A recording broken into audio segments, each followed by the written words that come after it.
Hello soulmates, welcome to another tutorial. Now this is the dress we'll be learning how to make today. It's an inbuilt bustier dress. Now this is what we call an inbuilt, when you open the zip of your dress and it is extending all the way inside. So we are going to be learning how to make all of this today. So if this is what interests you, kindly stay to the end. And it's having an extension like a tail on the skirt part. Let's start drafting, guys. So we'll be drafting the upper bodies first. Now I'm going to mark the breast point of this client is 11 inches. Her under bust is 15 inches. Her waist length, I'm using 18 inches for her waist length. Now from the waist length, I'm going to mark 9 inches. That will serve as the hip length. We are going to square up this line. So guys, I'm going to be drafting both front and back on the same pattern paper. I like doing that. It is easy for me. Then this is me writing, labeling the pattern, the breast point, under bust, waist length, and hip. Now the next measurement is to take the shoulder measurement of 16 divided by 2. After that, I'm going to be using a neck width and a neck depth of 3 by 3.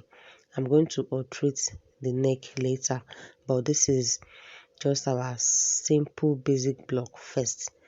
After that, I'm going to go down from the shoulder by 1.5 inch. I'm using 1.5 inch for the shoulder slope. You can use 1 inch or 1.5. Then from the shoulder slope, I'm going to be marking 8 inches for her chest line. And how do you calculate your chest line? Is your round bust divided by 6 plus 1.5.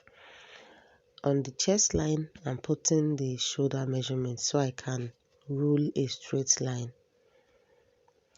Then from there, we're going to divide what we have left from the slope to the chest line. Whatever we have left there, I'll divide it by 2. Then I'm going to go in by 1/2 inch on that point. Then on the chest line, I put the round bust measurement. Now my client's round bust is 39 divided by 4. Whatever it gives me was what I put there. Then I use my curve ruler to connect the armhole like that. So this is me just checking if the armhole is correct. It is, because our round armhole is 18. Divided by 2, we have 9. On the breast point, on the under bust, on the waist, and on the hip, I went ahead to put a nipple to nipple measurement. Then I rule the line all the way to the hip line. From there, from the breast point, I went down by 1 inch, and on the under bust, I'm using 1 inch on both sides for our dart intake. I use the same thing on the waist. So I'm connecting it just the way you see me doing, like that. Then from that point, I'm going to take it down all the way to the hip. Can you see the way I'm connecting it? All the way to the hip measurement. Then guys, I'm now going to use my curve ruler to use my curve to connect from the 1 inch on both sides to the 1 inch we came down on our breast point.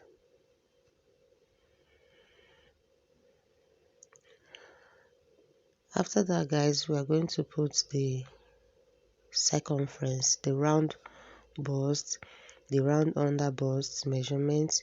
You replace the dart of 2 inches. You do the same thing for the waist. Our waist is 30, so we have 7.5. I replace the 2 inches dart. On the hip, our hip is 43.5, and we don't need to replace any dart on the hip because there is no dart measurement there. Then I went ahead to use my ruler to just connect from the chest line to the waistline, and from the waistline to the hip. So let's come to the upper part, guys. Whatever you have left between your neck width and your shoulder slant, divide it by 2. Then you connect it to the breast point. After connecting it, now to get the hover bust tightening, what I normally do is from the breast point is that I go by 4 inches or 3.5. So for this client, I am using 3.5. I'm just going to square it up a little. So I'm just checking the neck depth. I have 7.5. It is okay. On both sides, I'm going to be tightening it with 1 inch on both sides. So I'm just checking if I want to use 1 inch, and I ended up using 1 inch. So you can decide to use half inch. It depends on you. You can use, but the highest you can use is 1 inch on both sides.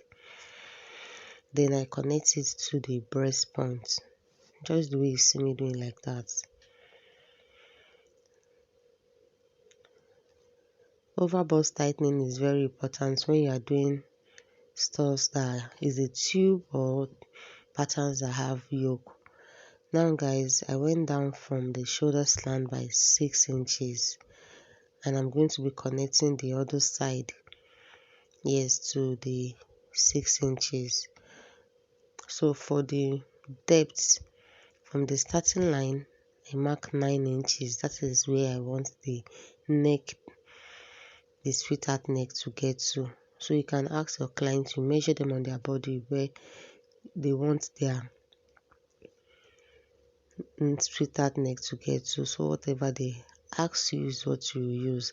So you have to measure from one point to the other, measure the second one. So whichever one that is longer, you place the shorter one on it. So it is important for you to measure the first one first.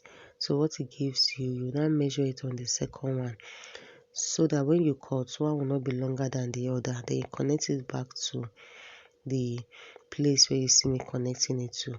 So the difference between my client's waist length and her back waist length is 2 inches. That is for the bust dart. So I went down from the breast point by 2 inches, and I connected to the breast point line. Then guys, I'm not replacing the over bust up there. I'm only starting from the chest line. So the dart intake there is what I'm going to be replacing on the chest line. So this is what I normally do. Then I'll connect it to the waistline. So this is me just extending my lines. Now before I connect, I'm going to be adding sewing allowance of 1.5 inches. I'm just doing it because I have enough paper. So I connect it to the waist. Then from the waist, I also connect to the hip. Now our front is almost getting ready. Then extend your bust dart all the way to the seam allowance. From the waist measurement, I went down by 3 inches. This is to get the inbuilt. On the center front, I went down by 5 inches. Now I'm going to be closing on the waist dart alone. From one dart, close it to the second dart so that we can roll the 3 to the 5 inches. Now can you see the way I'm forming a crease on the dart line? So for the way your dart is, follow it like that. Then you place your ruler, and you're going to be connecting to the 5 inches. After that, you can now open it back. Now we are going to be tightening that place so as to avoid gaping. I tighten with 0.25 on both sides. Then I'll extend it to the corresponding dart. That is the waistline is the next dart. So you extend it. Then let's draft the back, guys. So I'm going to measure from the chest line to the waist of the front. I have 9.25. Now minus 2 inches from it and mark 7.25. Since the difference between the front and the back is 2 inches, So this line now serves as the back waist line. From there, I'm going to go down by 9 inches for the hip measurements. I'm just writing chest line, waist length, and hip of the back. Then I'm going to mark the shoulder line, the shoulder points, and I would extend the line. After that, I will do 1.5 inches for the shoulder slant, 3 inches for the neck depth. I'm using 1 inch for this back neck depth, 3 inches is for the width. Now there is no zip allowance measurement on this pattern because it is a lacing. We are going to be tying the back. Now what I did for the front is what I'm doing for the back. I'm going to also go in by 1/2 inch, and on the chest line I'm going to put the round bust measurement. So 9.75, then I connected it. Guys, for the darts of the back, the front is 4 inches, the back I normally add 0.25, so I'm doing 4.25 from the chest line to the hip line. Then I'm going to rule a straight line, and I'm using 0.75 on both sides for the back darts. From the chest line I went down by 1 inch. Now I'm going to be connecting the darts.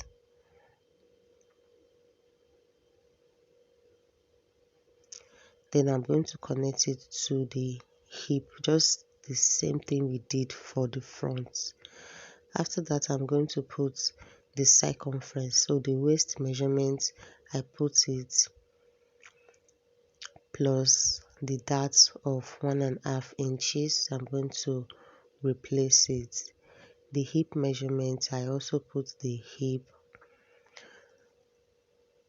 Then I'm going to connect, but before I connect, let me just add the sewing allowance of 1.5 inches before I rule. I don't want to have too many marker line. The front is already giving me 2 marker line. Then I connect. So guys, the same thing we did for the front, I'm going to do it on the seam allowance. Now the seam allowance have to come in like a straight line. So do the same thing for the back. I rule a straight line of the seam allowance. Then on this back, I'm going to mark 4.5. You can do the same thing as 5 inches. It just depends on you. Since my client is not, she doesn't have much tummy, so I don't want it to go down too much on the back. Now I'm closing from one dart to the other. The same thing I did for the front before I use my ruler to connect it together.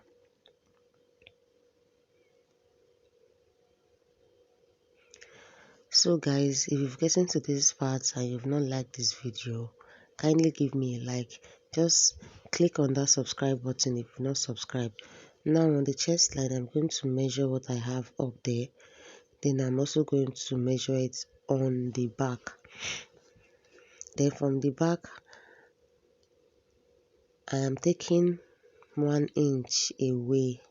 Yes, 1 inch away for the back opening. On the waist, I'm going to do 1.5. On the hip, I am doing 1 inch. Then I'm going to connect it. I don't want much opening. This is okay. This is just perfect. So can you see how I did this to the hip line? That's why I put the 1 inch. So like I said, I will be alterating the neckline. Now I'm using 4 inches for the neck width. Then I'm connecting it to the chest line. After that, I'm going to go down on the chest line of the back by 1 inch. I want it to have a slant at the back. I don't want to use a straight line of the chest line. You can use that chest line. It depends on you, but this is what I want to use. Now after that, I'm going to tighten that part. So I'm tightening with 0.25 on both sides. Then whenever you're tightening, you connect it to the next that line. That is the waist line. So our back is almost getting ready, or it is even ready. Now let's come to the front. So because we alternate the neckline of the back, you have to do the same thing. Then I use 3.5 for the depth of the front. Now I'm going to use my curve ruler to connect it. So we have our neckline. Now I'm just going to shear this into 2 so we can cut. Now watch the way I'm cutting. Watch how I'm cutting, guys. Can you see? Now we're going to remove the darts so that we can close our bust dart. So I'm just going to cut and I will stop on the breast point. I'll cut the other darts and I'm going to stop on the breast point. After that we can close. Now can you see the way I'm closing? I'm picking it from the main measurements, not on the seam allowance. You pick it from there, then you close the darts. After closing, I'm going to use my tape to just secure it down. Then we have shortage on the seam allowance line there, so you connect from the chest line to the waist. Just roll it back. That's what we call truing. So you true it back. Then I can now cut my pattern now. Now this is me cutting to the armhole when I'm going to cut to the neckline. So guys, like I was saying the other time, kindly like this video if you are finding it interesting. Turn on the bell so you get notified anytime I upload a new video. So I'm cutting out the center front and I'm going to cut the side front. But before I cut, I just want to use my curve ruler to blend that pointy effect. Can you see the way I'm just blending it a little? It's not much. Then I'm going to cut.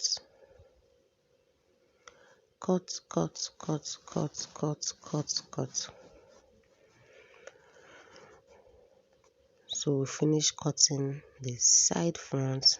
So guys, this is very important for the yoke tightening. Can you see the 1 inch on both sides I used to tighten it? Connect it back to the middle line of the shoulder. Then you're going to close it. So use your hand to form a crease line so it will be easy for you to close. After that, you're just going to flip it on the other side of the dart and you're going to close it. Then when I close, I use my tape to secure it down. After that, I'm going to roll the shoulder properly because when you close, it tends to look funny, so you have to give it the shoulder slant shape. Then from there, I'm going to cut the neckline. Then after cutting the neckline, I'm going to fill up whatever shortage we have on that yoke line. So just watch. Then I'm going to take a paper. I'll cut off that one. Then I'll place it on each other and gum it. Then I'm going to use my curve ruler to just blend it properly. So that way we've actually replaced whatever shortage we have. It's also called truing. Trueing. That is what it's called. Now let's cut the back. So we are cutting off our back now. Cut off all the darts. I'm going to cut the darts. Now I'm writing up there down because that place is very confusing. It looks like the same. Sometimes you might want to sew up as down. So just label it so you will know when you are sewing on your fabric I've done that mistake before. So since then I don't want to replace that mistake again or repeat. So this is me cutting off the yoke. So now I'm cutting off the excess on that back. I'm also labeling the yoke. So we have our front pattern ready, guys. It is simple. And this is me labeling the front yoke as well. So I'll be using this velvet to cut the upper part, and I've gone ahead to cut it on our fabric. I joined the yoke shoulder together because there's no seam allowance. I just place it on each other, then you tape it down.